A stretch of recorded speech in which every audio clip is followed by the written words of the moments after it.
Ah, Really, how's your day like there now then? excellent, Danny, and yourself.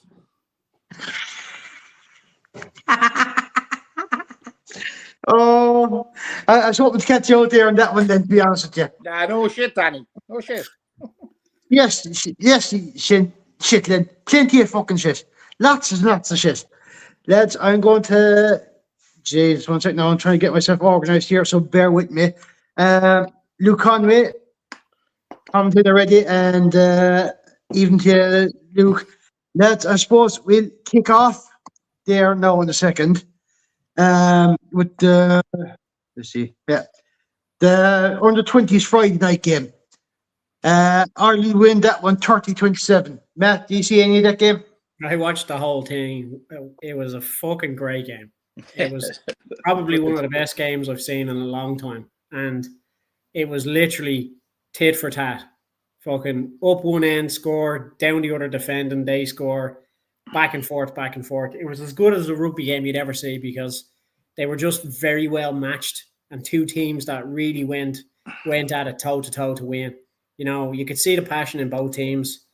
You can see the quality in both teams. And I can tell you, you know, looking at these lads in under 20s, you're going, the future's bright, both for Italian rugby and for Ireland rugby, you know. So it was a joy to watch. It was entertaining, you know. It had everything, you know, it really did. It was just an absolute belter of a game. And I enjoyed every fucking minute of it.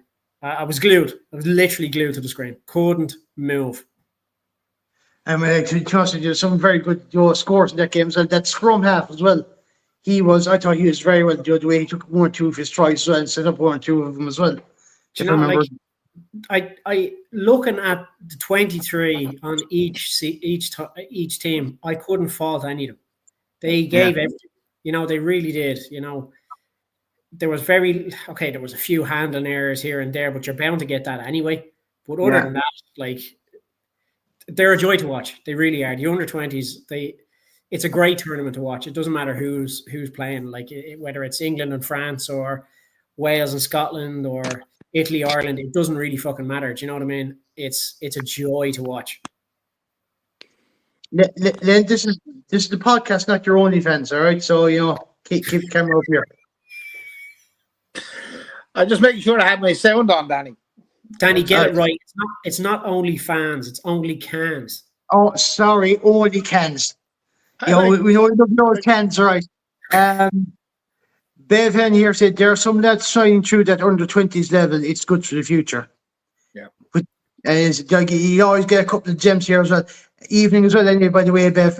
Gregor as well, anyway, saying evening. And I like the under 20s on a Friday night. Great warm up. Yeah. It actually is. Yeah, right. Yeah. Absolutely. Yeah. Len, your thoughts on the under 20s 30-27 win over Italy? Everything that Matt said, cracking game, Danny. Brilliant. As Matt said, end to end. I think we're saying to James Grennan on the group there. I think it's there's a certain level of naivety in under 20s. You know, they're not polished professionals at that stage. That allows for that kind of open attacking rugby. And like I think the men's game, it's such tiny margins can win or lose a game. And sometimes it gets a little bit boring, to be quite honest with you. Now, look, there's exceptions to that, but like we saw it as well in the Women's World Cup during the summer there. There was some fantastic rugby in the Women's World Cup. You know, very, very entertaining games. And the under 20s, they do it always makes for entertaining. And look, Matt said they were trading scores, and like I think Ireland were in the lead for something like 86% of the game. Yeah. But at the same time, it could have gone anyway. At any stage, you didn't know what was going to happen. I thought Ireland, as Bevan said, I know they won't all make it through to become senior players. It's just not the way the stats of the thing works, but there is some gems in there, without a doubt. That young Christopher Barrett, fly half, or scrum half, he is fucking shaping up. Some brilliant kicking out of hand. And the other guy was that the Leinster winger, Derry Maloney. Is it Derry Maloney? Couldn't think of his name. Brilliant. He is. Did you see the pace Do you remember when the ball was chipped down and he outstripped the Italian guy, player, and fucking managed to ground it with some crack? And I love that, but he went over to the boys on the sideline. Yeah. Beers in hand, was beer jumping the whole fucking line. Now, the only thing I'd say, the only criticism, do you remember near the end, as there was very little in the score wise, I thought it was a cardinal sin. Italy got a penalty, and the whole team turned their backs to they just missed it. Italy took a quick tap and go, and 3/4 of the team were completely switched off, and it could have very easily been one of the softest tries you'll ever get in rugby. But like, luckily they rescued it. But yeah, great game and a great win. They deserved it, in fairness. A few more comments here regarding that game. And Gregor saying Italy are a good team at 20s, didn't turn up last week, apparently. Bevan saying hopefully the Diarmuid O'Connell injury isn't too bad. Jeez, I know. I think he's in relation to Paul O'Connell as well, I think, anyway, a nephew or something. I was thinking of something completely different anyway. Joe Lyons in here. Another lad that was actually good, and I agree with him in this one. It was Josh Neal was the standout. He was, yeah. Yeah, he got man of the match, didn't he? He did, indeed. Lynn, you're saying as well about our fly half as well, Tom Wood, Keith one's young lad. That he said, he wasn't exactly afraid of a tackle every now and again. And as I said, I think that if he was backing out his tackles, I think his old man would probably disown him, I'd say. Well, I can tell you something. Only for the shape of him and the hair, he is the spit of his outfit. Oh yeah, I mean, if you got a couple of pints against him and stuff, that and shave the head. Shave his head, and he's faster. Yeah, just for 2.2, I suppose. One second now. Sorry, Bevan here. Thanks for correcting me on that. No, completely different. Diarmuid O'Connell is from Leitrim. Fair enough. I wasn't too sure. It's just when I saw the O'Connell name, I said, yeah, maybe. Mike Sheedy, under 20s did great work on the night. Other Ireland teams did us proud. 3 Irish teams. Yeah. I'm going to touch on 2 other results before we go to the men's game against Italy. The Legends game, Ireland won that one, being their Scottish counterparts 40-33. The Clovers beat Gwalia 1914 in the Celtic Challenge as well. And of course, sorry? Who did they beat again? Gwalia Lightning. They're the Welsh combination side. Oh yeah. Sorry. Yeah. You got two combination sides. You got Gwalia and you got Brighton, and I think it's only Scotland that are using their Glasgow and Edinburgh teams. The other, and speaking of Glasgow, actually, the Wolfhounds beat them as well 42-26 on Sunday. So that made a kind of 5 from 5 for Irish teams over the weekend. Not bad. But Lane, I'll come to you on this one. Ireland 20, Italy 13. Go on. Go on. What do you think? I just thought we were lucky to get fucking out of jail, to be quite honest with you. That's what I think. You have to remember, like, that was an Italian team. That Toulon centre, Nacho Brex, who was fucking excellent the week 4, was out. No Capuzzo. So they were missing 2 key players. And in my opinion, that game possibly could have gone anyway. You had Lewis Lyon went up for that intercept. Sam Truball long pass out to low on the wing. It was a fingertip job. Personally, I didn't think he deliberately knocked it on. I think he was trying to catch it and gather it. But he ended up getting yellow carded and 10 minutes on the bench for that. Yeah. Had he caught it, it was only a matter of inches. Had he caught it, he was away for a certain try. And he probably would have put a different complexion on it. Then we also had the try that wasn't a try because of the forward pass. Yeah. I think I did say on our own group that at that stage the Italians really had their backs up. And had that try been given, I think we would have found it fairly fucking difficult to rein them in, because it would have just given them more confidence than they already had. Look, it is great to see Italian teams now being competitive. They were the whipping boys in the Six Nations since they came into the bloody thing, but not any longer. We saw what they done to Scotland the week before, which I know they went Scotland bet England, but they have a tendency to do that. Yeah. I don't know.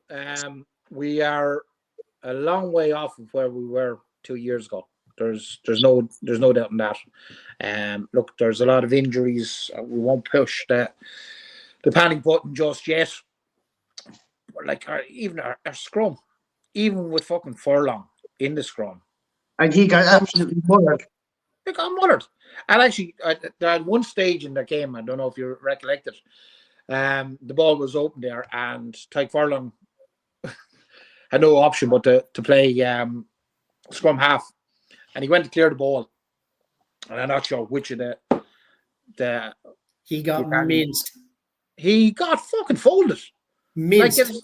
It's like getting hit with a fucking bulldozer. But the thing about it is, you know, as a scrum half, if you delay for a split second, you're running the risk of getting absolutely cleaned out. And it's just as well that was Furlong rather than fucking Casey, because Casey's head been off his shoulders. Yeah, but look, that's the art of being a scrum half. You know, they have their wits about them, as you said. You know, you very rarely see him get hit. But yeah, look, to actually fucking fold Furlong over like that, no mean feat. Yeah, look, we're 5-10 downers at half time, and again, we probably could have been more. We could have been more down because Big Stu, was it a line out they had? And I don't know how he stole the ball, but he had a massive steal on the line. That more than likely would have been an Italian try because they're in the business of powering over. So yeah, look, I actually laughed because it was Andy Goodman was interviewed at halftime. You may have seen it, and they asked him, you know, his thoughts on the game, and he said there have just been some good rugby. Yes. At that stage, he had to be talking about fucking it. Because funny enough, there's a good comment here now from our YouTube channel. It says, great to get the win against Italy, but for a lot of that game, Italy were better than us. Yeah, look, call a spade. They were better than us. But look, Conan, in fairness, we got a line out fucking 43 minutes, 45 minutes, whatever it fucking was into the game. And we were smart. Sheen threw a short to Lockman, and fucking Conan managed to get over. I thought Conan had a great game. But, you know, at that stage, it was still only fucking evens. It was a 10-all at that stage. Look, as I said, there was the line and try was ruled out. And then the bench came on. Byrne, James Gibson, Power, Crowley, fucking. And let's be honest here, the game opened up. It completely changed. The tempo doubled. The lads got the back line moving, and Balcone got away for a try. So yeah, look, it would have been almost unthinkable to get beaten at home in the Six Nations by Italy. But on the day, I think it could have been possible, even probable. So yeah, look, there's a lot of work to do. Yeah. Question there by David from Matt. Matt drinking a pint of rosé.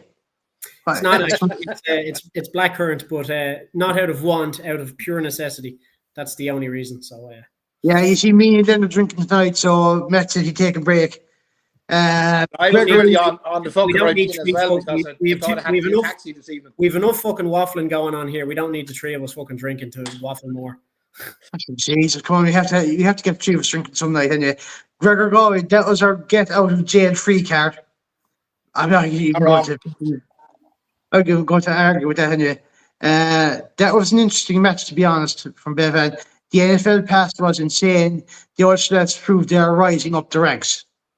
I made a comment that, you know, we might be very grateful for those Ulster lads further down the road because, in my opinion, Ulster are playing, I think I might have said this last week, they're probably playing some of the best rugby of any of the four provinces, and they're playing good attacking rugby. And like every one of the Ulster lads, Timley when he came on, Balakoon. McCluskey has been fantastic in the last 2 games. He's probably been the one player that has really stood up in both games. So yeah, look, those results for lads will stand to us. Yeah.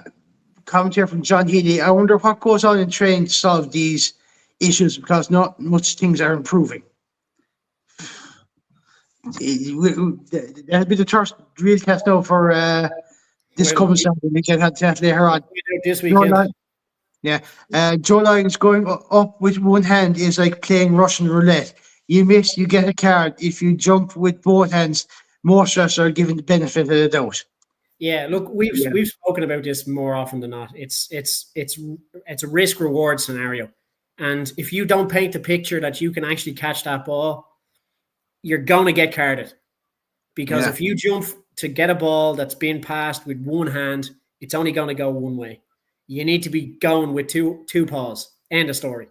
You know, and if you don't do that, no, I agree, Matt. But if a ball is sailing past you, you know what I mean? There's much difference if it's a flat pass on the ground, it's low, and it's at waist level, and you stick out a hand. That's a deliberate knock on. You stick out one hand. There's no way you're going to get 2 hands to that ball. No, look, I'm not saying it. Look, I know what you're saying. It's so easy in the heat of a game, in the heat of the moment, to put your hand out to try and grab it. But these lads, they know the rules. Oh yeah, absolutely. No, but I thought the yellow card I was saying was harsh. Look, it probably was harsh. The yellow card probably was harsh. You know, just as Casey's yellow card was harsh. I would hear. Look, that was ridiculous. That shouldn't have been a card. He was completely past. He joked about that. Yeah, they joked about that in the group. Yeah, how can you get a high tackle for someone that's 5'5"? Sorry. Fucker couldn't get any lower, could he? Yeah. I guess he's like that problem, maybe. David CD in here. Goodman is waffling his true way through that gig. I'm not going to argue with that. Nope. Yeah. Your mom in here. I thought McCluskey had a great game. He was my man of the match. Yeah, he was excellent. Matt, your thoughts on the Italy-Ireland game from Saturday? Well, you saw the comment I put up in the group. Yeah. No. We lost. We should have lost that game. Uh-huh. You know, and as annoying and as heartbreaking it would have been, it might have been the fucking kick up the arse this team needed. Because they've had it. Okay, so they are way better than that. And I think we've all pointed out that, yeah, Caelan Doris is a great captain, but there's just not that voice on the pitch, that superior, demanding voice like Peter O'Mahony, barking fucking orders, getting the team riled up, getting the team going. You know, your influential 10 like Johnny Sexton commanding things. We're lacking that voice on field. Now, look, not taken away from Caelan Doris, he is a great captain, but we need some of these senior players, guys, to be standing up, even if it's the core group themselves, to start getting Mouty on the field. Not to the ref now, obviously, but to the players, to get them going, to get them motivated, because there's definitely not we're definitely not seeing that voice anymore, you know. And you did something stupid when Peter O'Mahony was around. He nearly fucking boxed the head off you on the pitch, like. Do you know? Yeah. You need that kind of veracity. You need that kind of passion, and I'm just not seeing it there. You know, you see it in fits and starts, but that's not good enough at this level. You know, in a game like this against Italy, like, we've seen how well and how a massive improvement Italy have taken in massive strides since your man Gonzalo, whatever his name is, joined. They are a phenomenal team, and they really are. We saw how they nearly put it up to South Africa, and South Africa struggled to kind of deal with them at times. You know, they are an upcoming team, but we should be better than this. You know, only beating Italy at home by 7 points is just not good enough. Not getting a bonus point is just not good enough. You know, and I hate slating the team, I really do, but they need to just pull up their socks, and, you know, maybe a really good loss will do them the world of good, because I don't know where that passion's going to come from. I don't know. I'm just not seeing the passion. I'm just not seeing that dogged determinedness when their backs are against the walls, like that fight, that fucking stand up and fight shite. You know what I mean? Yeah. You know. There's two comments here that you might actually agree with, and one of them is from Bev and Marie. She goes, I agree with Matt. Matt. We need someone who's willing to speak out and fight for the right issues and the captaincy that other teams are scared of. Yeah, absolutely. No, I'd agree with Bev in a way. They would probably be better captain in terms of dealing with the referee, but we do need that kind of Peter O'Mahony, Paul O'Connell type of lad that talk to the players and kind of literally tell them, next one that makes a mistake gets a kick up the arse. Yeah. And he would literally kick him up the arse if it came to it. Yeah. So the problem is there seems to be no accountability. I've said this before. It is a professional sport. It is, like I said it there last week, that it's a day job, but you're not fucking milkman, lads. You know what I mean? You're representing your province, or you're representing your country, and you need a bit of fucking pride in the jersey. And I'm not saying lads don't have pride in jersey, but like there doesn't seem, especially the French game, there was no urgency about it at all. Do you know what I mean? It was just kind of fucking fait accompli. If we fucking lose, we lose. Nobody's expecting us to win here. That's not fucking. Now, in fairness, O'Mahony said it on in the studio there. He said, like, even when they were fucking odds-on favourites to be fucking hammered in a game, they still went out in their own hearts with the belief that they could win it. Yeah. We seem to have lost that. We were kind of sailing through the first half of that fucking Italian game, and as Matt said, it mightn't have been the worst thing if we got. You wouldn't like to fucking see it. No, look, I said it, but I didn't want it to happen. I think. Yes, I know exactly what you're saying. On the other hand, it would have done them good, but on the others, it wouldn't have done them any favors either. So no. There's a couple of more points I want to get onto, but go on ahead there. Len. No. Sorry, I was on just saying that there is a lack of leadership on the team. There is you want a fucking captain, fucking nearly. You want to go into the dressing room at halftime, half the fucking afraid you're going to get a clatter off him. You know what I mean? Yeah, because you made a balls of it. You really there has to be I'm not saying an element of fucking fear, but you respect, be it fear, be it fucking belief. I don't know what it is. But we seem to be lacking. You'd fear the fallout afterwards, and like you want. Somebody, I don't know who it was whether it was in the group or on one of the comments, somebody said that he doesn't command authority when he's speaking. He just speaks really well. Now, that's not a bad thing. I'm not saying that's a bad thing, but they were just said they don't see that fire in his belly when he's talking at pre-match interviews or post-match interviews or matches directly after the pitch. They're not seeing that commanding figure. They're just seeing a really gentle, soft-spoken person where they want that fucking fire coming out of them. Do you know what I mean? But it doesn't have to be the captain, though, in my view. It doesn't. It absolutely doesn't. You just need one of them. It doesn't matter if it's the scrum half. It doesn't really fucking matter. But somebody will say. But that's what I'm saying. Together. It needs to be from that core group of senior players. And it has to be one of them. Yeah. Fucking pick one of them. Somebody put their hand up and say, "Yeah, I'll fucking be that guy. I'll be the one fucking screaming and shouting on the pitch." Yeah, but see, I don't think you just go pick one. I think one has to naturally emerge. You know what I mean? Yeah. Well, somebody needs to. There's leaders and there's guys with that personality. Like it'd be like the likes of us. We'd be very softly spoken, unopinionated kind of guys. You need, we wouldn't. Anyway, I'm just going to get back on track here with my thoughts on the match. So I just want to. There's a couple of things I actually wrote notes on this, so I just kind of come back on this. We're getting serious now, lads. Yeah, well, I was pissed off enough to fucking watch the game again Sunday morning and fucking jot a few notes down. I thought like our final play, our final play handling was very, very poor. We got turned over far too many times by Italy, especially at the breakdown. And it looked as if it was too easy for Italy at times to just turn us over when it meant something. Do you know what I mean? Like we were going through phase after phase after phase, getting really good momentum, getting really good pitch position, and then cough up an easy turnover. And we're back down fucking 40 yards. I think our box kicking was fucking atrocious. There wasn't enough height on it. There wasn't enough distance on it. It wasn't giving lads chasing up enough time. Like, if it doesn't work the first fucking couple of times, they need to start changing things. Sam kicked the ball and it went to Lorenzo Pani and he counterattacked, and only for a poor pass to Lamaro. That was a try, you know.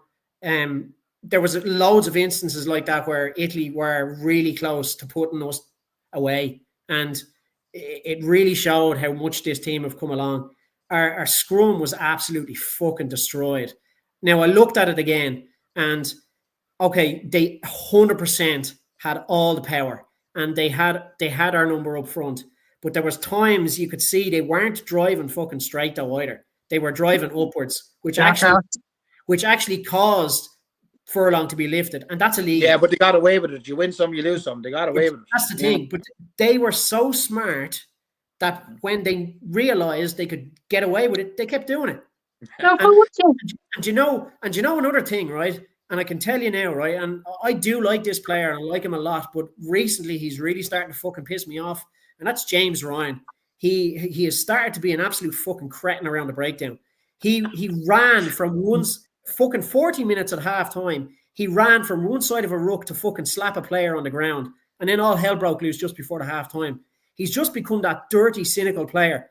He's like a fucking passenger. There's no power coming through him from the second row. You want your second row guys fucking following up from your front row in scrums to have that power come through.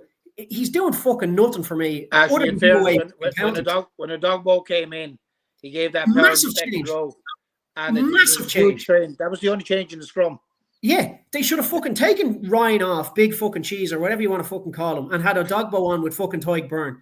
I swear to God. Players that really impressed me, Balakoon, fucking Cormac Isachukwu, McCluskey.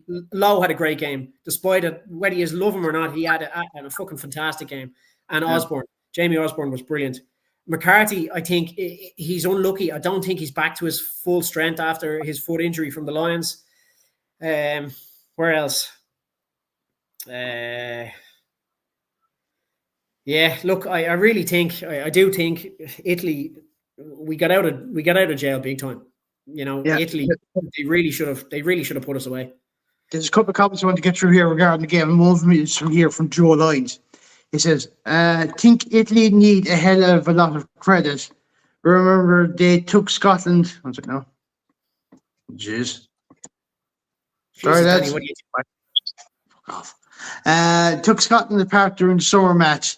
The box, they have a backline that is loaded, and most of top 14 players. Scotland up against England, but the advancement in the Italian team is arguably the biggest in Europe. 100% right. Yeah.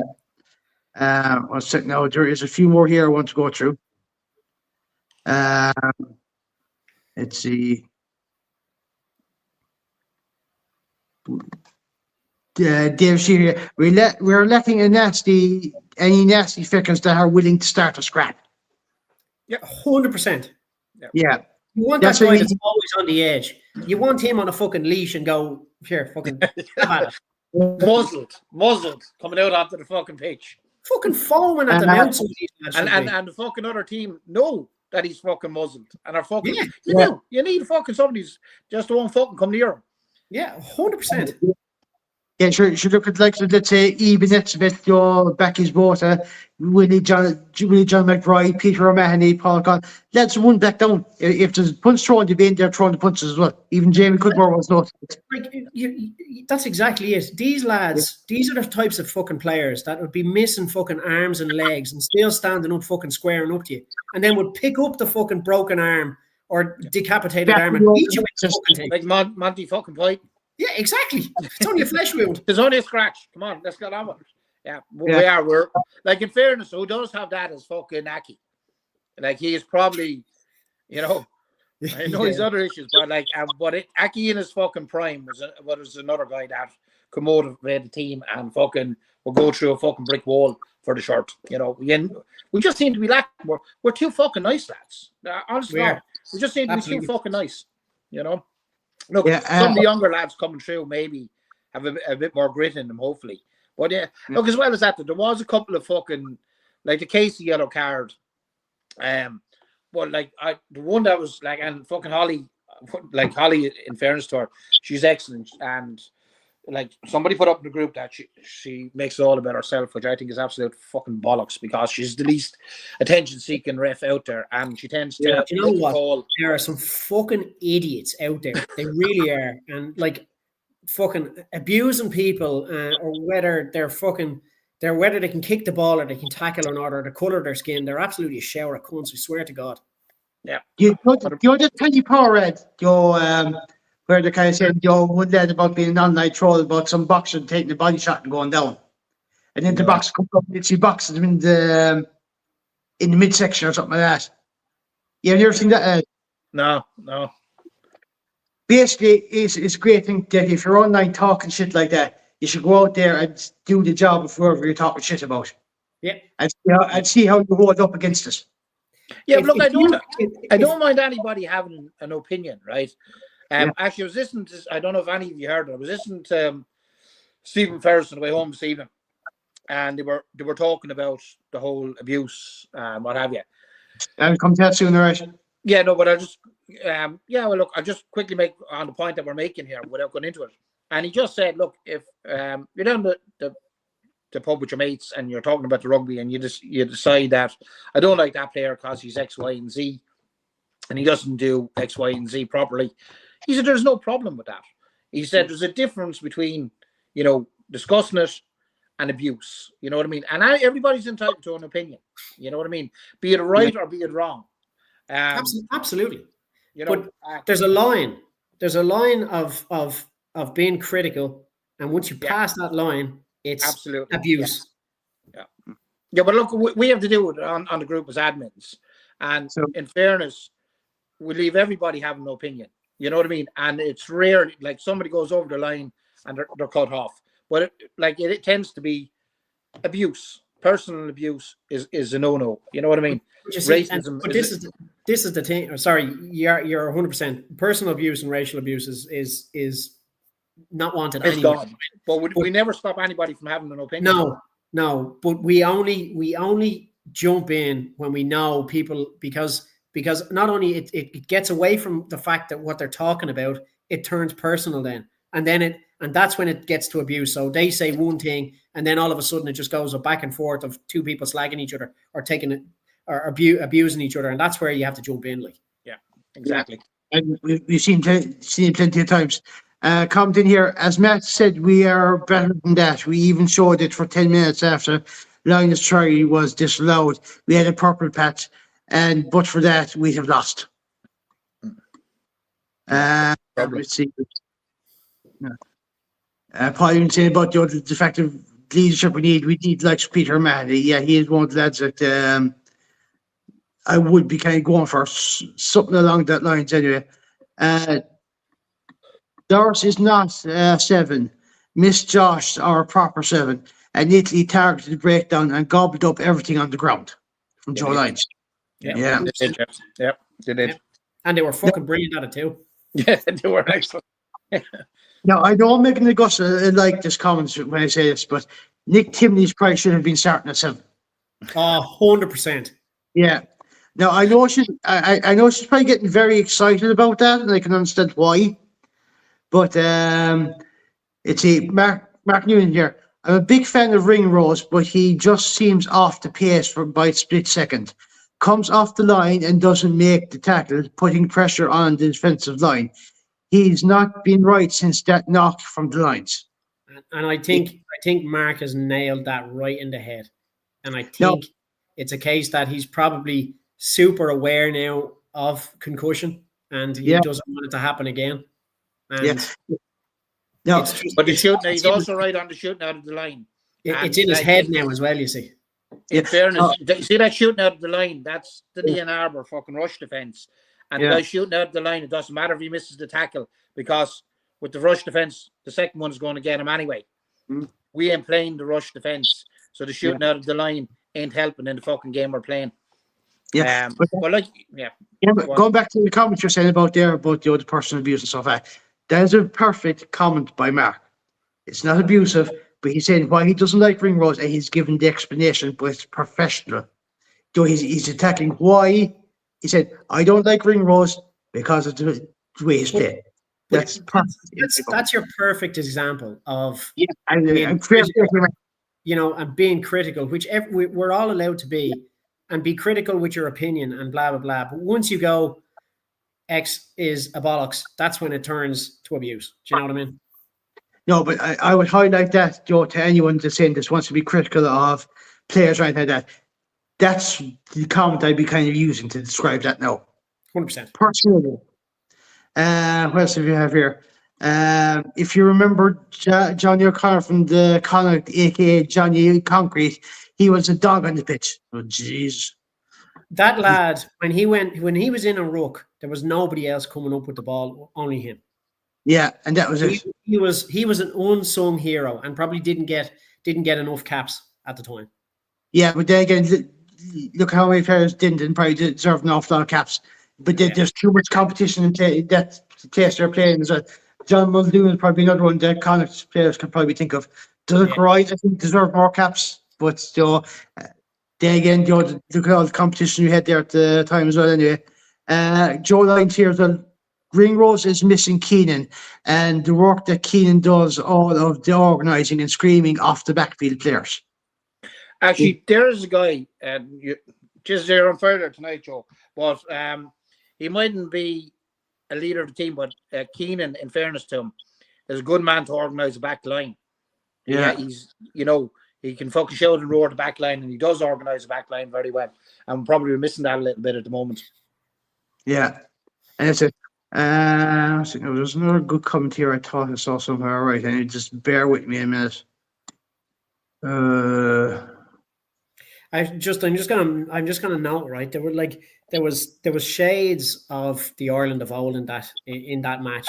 The phase play leading up to Balakoon's try was a perfect example of that, where Ireland's attack was fucking perfect, and the passing between the players. Now, granted, 2 passes went awry where Izzy and somebody else had to pick the ball up from their boots, which just shows you the slight inaccuracies in the passing at the moment, but.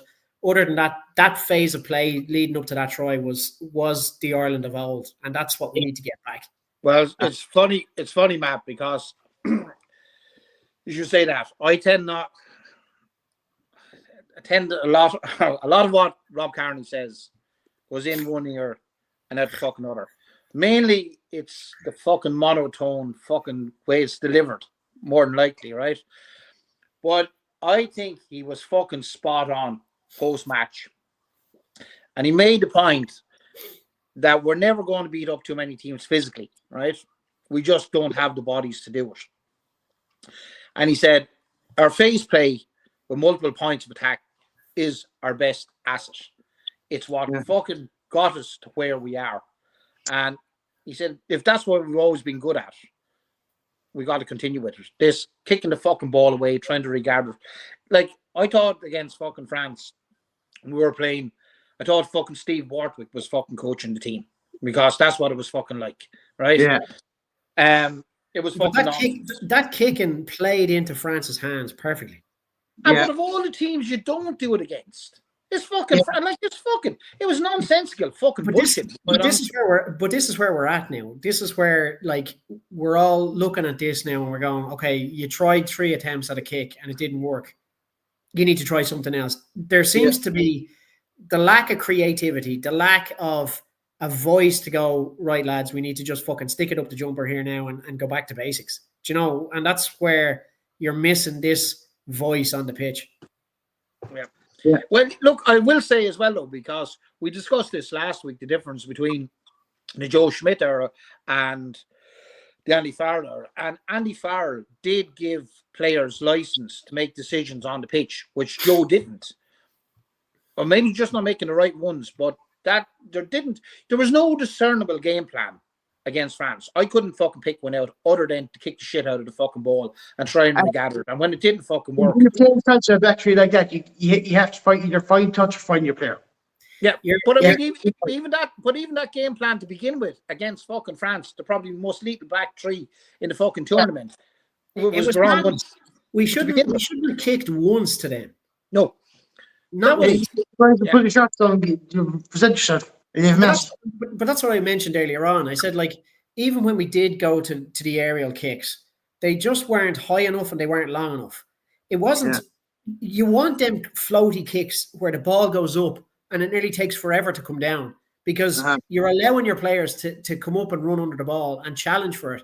And Hugo Keenan was the best at that because fucking 9 times out of 10 he'd regained the ball himself, and that's what got us our possession. And look, it worked really well against France 2 years ago in Marseille. So like, okay, so it's not all Sam's. Like, I'm not blaming Sam. It's just it just wasn't the right tactic to use. And I think Sam had one good kick over the top. Yeah, and I think Casey had one good kick, box kick, to low.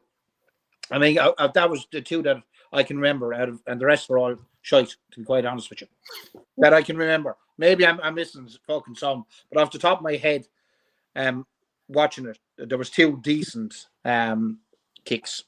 Look, there was, and you know, as you said, like Andy Farrell has given them the license to be creative on the pitch, but at times they're just lacking that creativity, and they seem to be trying to force things as well, which in a game like that, it doesn't fucking help. When you're trying too hard, that nearly goes against you. Yeah. You know, and we want these players to be creative. So when something doesn't work, they need to create something else that will work. And that's what we're not seeing much of. But I want to move on to the Ireland-England game coming up the weekend, because there's a few comments here that are nice. And Mark Noonan has one of them here. Oh, jeez. We could be in real trouble against England. Agree on the Ulster that's performing well. Maybe Doug needs a shot now. Well, look, I mean, you know, I suppose looking at England play their Autumn Nations games, they were really well and they were in good form. And then they played Wales and they slaughtered Wales off the pitch. And I had a real fear about us going to Twickenham. But then they turned up to fucking Murrayfield and couldn't do anything.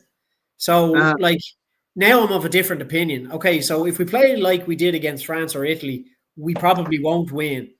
But if England play shit as well, we have enough of a chance to get a result there either. So yeah, you know, do we need to take Scotland approach and just kind of go fast and hard and just kind of have Justin? Absolutely, there's no two ways about it. No two ways about it. We need to do exactly what Scotland did, and England will just fall apart. Yeah, because Dave Sheedy is here as well. Said with the physicality coming next week, do we bring in Doak now to add a bit more of an extra goal kicking option? Look, it's not a bad shout. He has played 10 a few times. We've spoken about this and we've said how well the Ulster lads have done. You look at Nick Timoney, Cormac at the weekend, Rob Balakoon, Doak's playing well. You know, Stockdale was playing really well at fullback for Ulster all season. You know, didn't do so well on the wing because he hasn't been playing there for a while. Fuck, we just need to go with. I'd have 3 names from Ulster on that pitch on the weekend: Nick Timoney, Rob Balakoon, and Cormac Izichukwu. Yeah, there's a good point here by Sheedy, and I nearly agree with him. Goodman can coach the face players. That's why we are kicking now, and Sam has the best out of hand kick. This is the issue. Yeah. Look, I mean, he's right in a way. You know, he's actually spot on there. You know, there has to be something going on there, and you know, if people are from the outside looking in at Goodman, and if he's not doing the job, why the fuck is he still there? Like, you know,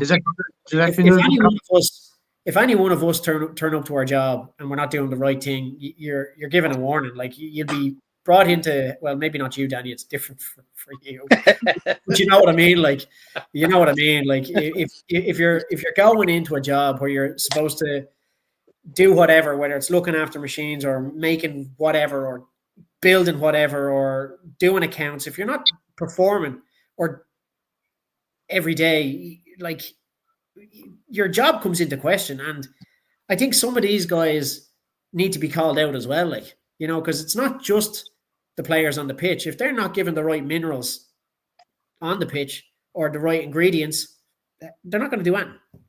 Yeah. Well, like I said this last week as well, and I think also fucking Johnny Sexton has to be questioned. Johnny Sexton was brought in there as a kicking coach, and both our tens have gone fucking backwards. Mm. You know what I mean? He only has to look after two guys.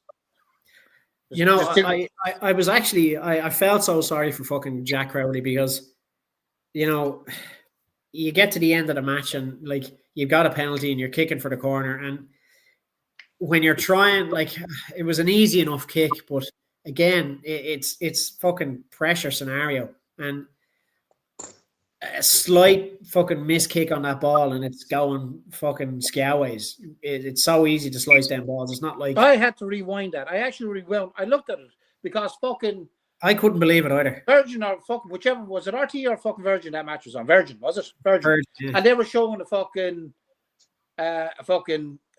of fucking Oani down there with his head in his fucking hands, and the kick was literally. I actually stopped and went, "What the fuck you mean he missed it?" Rewound it, and still the camera. Somebody else was commenting on the camera angles being really poor, and I'm looking at it going, "It's harder to miss that fucking kick." Now I read afterwards that the touch judge disagreed with Holly on it. Did you read that? No. After reading that in two places there, and that the touch judge disagreed. He thought it was in. But either way, the Italian player that was jumping with his hand, because I judged it on where, now I'm not saying it obviously was on the fucking day it was out. And like, I'm not trying to fucking defend Crowley because I'm Munster and he's Munster, because we fucking slated Billy Burns for doing the exact same fucking thing in practically the same fucking position, right? And it's fucking unforgivable to make it. In credit to Billy Burns, he was a bit further back. He probably was, right? Jack was on the line. Because I actually fucking rewound it. What the fuck do you mean he fucking missed it? And I was rewound. But your man was off fucking side for a start because he was in front of him, jumping up with his fucking arm. But I was judging on where his arm went for the fucking ball was a good 10, 15 feet in front of the fucking line. So look, I don't know, I wasn't there, and we'll just take it as read that he missed it, which is not fucking, it's not. Well, here, look, I mean, I have no complaints about Holly. I thought she was fucking brilliant on the day, and there's no doubt. No, and look, no doubt about it. She's one of the best refs. Hold on a second, lad. Hold on a fucking second, will you? A spade, right? She was the first woman to ref a Six Nations match, and the pressure that she was under for that, you can guarantee she's not going to get everything right. Overall, I thought she did a really good game, and fair play to fucking Lamaro afterwards. He called it out in a press conference, and that is good for the game, whether you like it, whether people like it or not. You know, I like Holly. She's one of the best refs in it. I know there's people at home, your fucking cowboys, fucking keyboard warriors that haven't set foot on a fucking rugby pitch, giving out fucking yards. Fair fucking play to her. No, I'd actually, as I said, but like I did think the Dogbo one was a bit fucking mystifying, where he went and put his hands on the ball and Rook, and she told him to leave it, and he took his hands away, and she penalised him anyway. So every ref wants to warn you, and you take your hands away and you don't touch it. That's the warning. Yeah. And look, I mean, there's a good comment there by Mark Newman. He said, with Billy Burns, we lost that game to Wales 21-16. We did. We did. But there's two comments in here woven by Peter. He said, lads, the Italians were acting the bollocks with Crowley kicks to the touch called it as the Italian player ran at Crowley before the whistle and it was offside. Pauline says, someone said they're jumping up and distracting Jack. We wouldn't be the first person to distract Jack now, would it? Probably not. Look, yeah.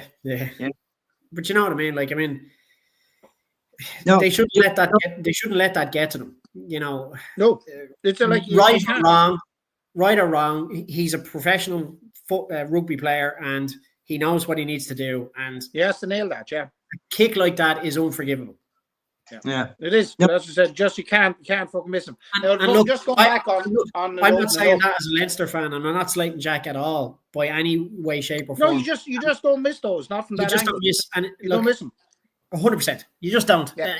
And that's your bread and butter. And that could have been the difference of us being fourth in the table now rather than fifth. Yeah. And like he completely changed the game when he fucking came on. And then 100%. The whole thing opened up, and you know what I mean. We were a different fucking team now. I actually thought it was Fiona Hayes made a very good point and off the ball, and it could be more indicative of where we are in the last two games, because she made a point that after Sam came off, actually, look, rather than paraphrasing, she just said that the team were now able to defend like they're used to defending their own channels. We got absolutely walloped out wide a couple of times, and I think it's because people were afraid that Sam would miss a tackle. So our stretch defense was an awful lot narrower around him, and in particular, because she was making the point. We've seen it. If he's leaving gaps, and like, you don't blame fucking Sam, because I've said this before. If you want to put me into the Irish fucking 4x400 meters fucking relay race, there's no point in blaming me if we fucking lose. I shouldn't have been fucking there in the fucking first place, right? Yeah. I just point to Guinness in front of you. You what? I just point to Guinness in front of you. And it's in front of me. And I think that is why the game opened up. And I think she hit the nail on the head that we are too narrow, because we're trying to make up for the gaps that Sam was leaving. Because Shaggy had said it there last week about where is Farrell going to hide Sam in the fence. Now he's getting fucking slated, and I don't agree with it. But I think the blame lays squarely with Andy Farrell, because like there's no point. I know we're fucking discussing the match and stuff, but the elephant in the room and all the fucking social media shit after the game is all about Crowley and Prendergast, right? It's as simple as that. But like, we're discussing it. If he leaves him out of the England side, half the country are going to go, told you so. Vindicated. Right? If he plays him and he has a horrendous game, he's going to get fucking slated twice as bad. This is what I said in the group. It's a fucking catch-22 situation. The only way it's going to fucking pan out is if he plays him against England and he has an absolute fucking stormer. Yeah. Anything other than that, like when we had Matt Williams on the show at the time, the one question I wanted to ask Matt Williams was, what part did he feel the media played in the whole Jack versus Sam Civil War? Because this has been built up by the fucking media. And when it was kind of obvious that Jack had deficiencies in his game, don't get me wrong, he has huge positives as well. That long pass and his kicking out of hand is fantastic, right? Great comment here. Go on. Dave Sheen says, the old school saying, if your 10 is tackling, someone is not doing their job. But it's nice to know your 10 can tackle. Yeah. Absolutely. Yeah. But, like, my question, and like we ran out of time, I didn't get a chance to ask him, but I think the media are complicit in this, because 100% there. They overhyped Sam, and nobody was allowed to question Sam's ability, right? He was brought in, higher ceiling, the whole fucking lot. And I think fucking Munster fans get an awful lot of fucking blame, as if any poor performance that Sam has is down to Munster fans slating him online. And that's actually fucking horseshit, right? It's just fucking nonsense. Any lack of confidence in either of those two players is down to the way they've been selected and managed, in my opinion. Yeah. Like it's as simple as fucking that. Jack went through the full Six Nations, played every fucking game in 24, done fucking the South Africa games, and he was just unceremoniously fucking dropped, gone. Sam was in place. Now, I can understand this fully. I can understand any Farrell wanting to have two good 10s come to World Cup. No fucking issue with that whatsoever. And the only way you're going to get that is to give them both game time. So Sam, in my opinion, did need game time in the last Six Nations. No two ways about it. But I don't think Farrell... Look, Farrell reminds me of myself a little bit, right? I fucking abhor nosy people. I just don't like fucking nosy people, right? So when people fucking ask me, I just shut them fucking down. And if people... journalists start asking fucking Farrell questions about why you're doing this, I can understand why he doesn't want to explain his reason and why he's fucking doing it. I can understand that. But we live in a media driven fucking world now. So if you're dropping one player, I think you do have to explain on what basis you're doing it. Yeah. And I'll leave it to the pundits to figure it out and back you up. But Well, you've hit the nail on the head there, because I think if he does do that, he's gonna have to come out and say why, because it's gonna leave it open for people on the media to blow this up way out of proportion, which also leaves then the fucking idiots we have online, because we know there's so many of them out there, to fucking hurl abuse, and that's and I think you're right. I think if he does decide to do a now switcheroo on the two boys, he needs to come out and say, this is what we're going for. We're playing Jack because we want a more defensive game. We're not going to be kicking out of hand, or whatever. Do you know what I mean? He needs, without giving too much secrets away post-match or pre-match. Yeah. You don't expect that. He needs to address. But post-match, you say, well, look, this is why we fucking done this, and this is why we done that. And look, let's be honest. I think all 4 provinces, most right-minded rugby people, kind of thought, well, look, France and England, Crowley has to be in for his physicality, and we don't have to worry about defense. And it didn't happen with the French game. Yeah. And that's not fucking like this. What we were talking about earlier, discussing one guy's weaknesses. Like I just said, what Sam done, missing that kick to fucking touch, it's unforgivable. We slated Billy Burns for it, right? You have to call a spade a spade. He's fucking no matter what province he plays for, no matter what province you support. That was, you just can't condone that. You can't fucking miss those simple fucking kicks. Saying that fucking Sam was probably not the right guy to put in against fucking France, that's not fucking bullying. That's a simple statement of fucking fact. And the same media that spoke about of us, higher ceiling and his aerial bombs and the spiral kicks and the whole lot, they will be, when the tide turns, they will be the same guys that will be the first to fucking go to print to tear them to fucking pieces. So that's what they do. They build you up to fucking tear you down. Yeah, and he has no fucking friends in the media. And then in between, then they're going, oh, we need to be kind here now. No, don't fucking bully him.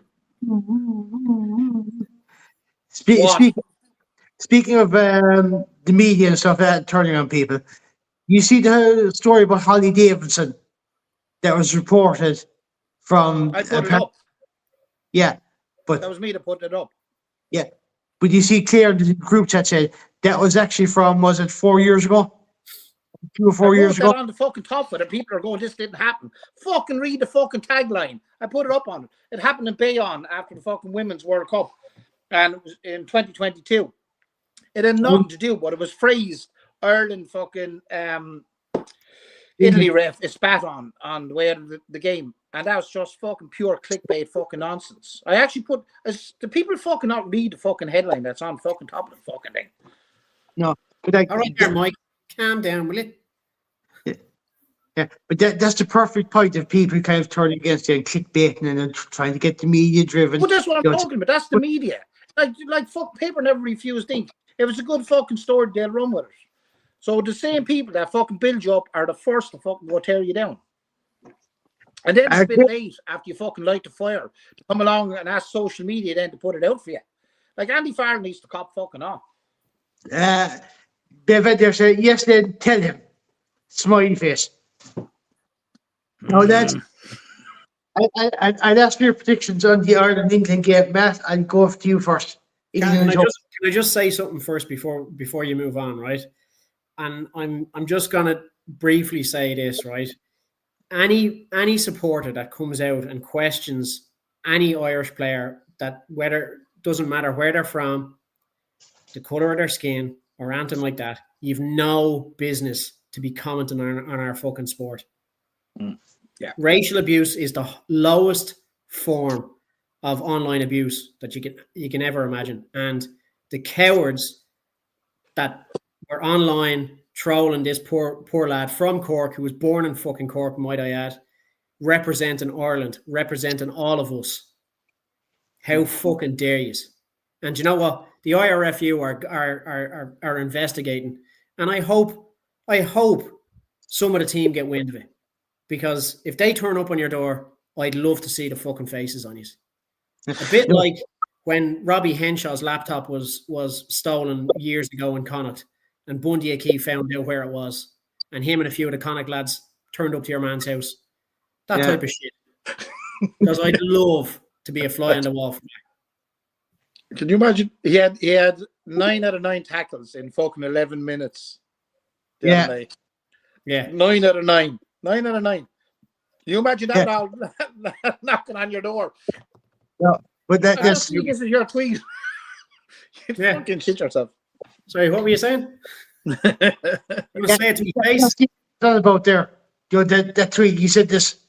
But no, it's like Dave Sheehan said, what about Ginger's Matt? Well, sure, look, I mean, we all have our problems, like. But no, I agree with you on that. I think that the fact that he said that he's not Irish, but yes, he was born and raised in Ireland. That's like saying Matt's from Tipperary. It doesn't matter. Once you're born on the once you're born on the island of Ireland, it doesn't matter whether you're small, it doesn't matter whether you're tall, it doesn't matter whether you're skinny, it doesn't matter whether you're fat, doesn't matter if you're white, doesn't matter if you're black. You're fucking Irish. End of story. And for people that come over and emigrate here and then get Irish citizenship, as far as I'm concerned, they're fucking Irish too. So Yeah. if you have a problem with that, stay in your fucking rooms and pull yourselves off, because the online media don't want to be listening to you because you've no opinions whatsoever. No, we see the online media do want to be listening. Depends on which fucking side of it they're on. That's the fucking problem. I agree with Dave Sheedy with this, and another layer person on this is that saying Paul McGrath isn't Irish or Phil Lynott. This is the thing. It's stupid, and it's narrow-mindedness bullshit. And these lads can't see the wood from the trees, or whatever that fucking saying is. I'm just so annoyed about this. It really just drives me insane. And anybody that goes to that level of hatred and abuse online, they have their own issues, and they're clearly locked in a room somewhere with only their little keyboard, because they don't venture out into public. No. I'll tell you what that Matt. A lot of those people that are racist and stuff. Evolution just happened to skip over them. Well, it's a pity evolution wouldn't make them drip down their mother's leg then.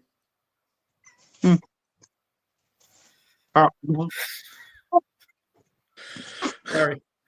Go on, continue. Yeah, go on. Matt, give us your prediction of England Ireland the weekend. Oh, fucking hell. Like, I mean, like, I don't know. I really don't know. I really don't. That's what we're here for, Matt. You're a fucking conceptual fucking analysis. I do think Ireland are going to react. They had a poor performance against France. They got handed their arses.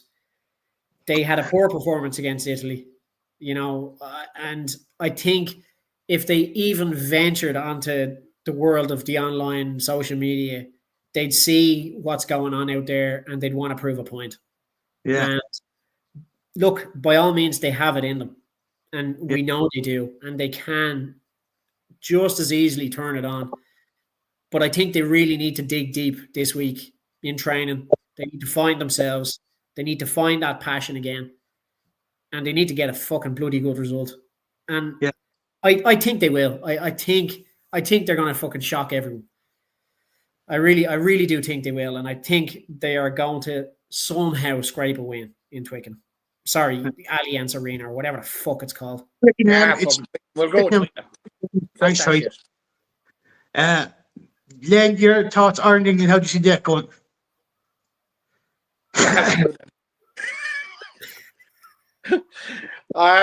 Look.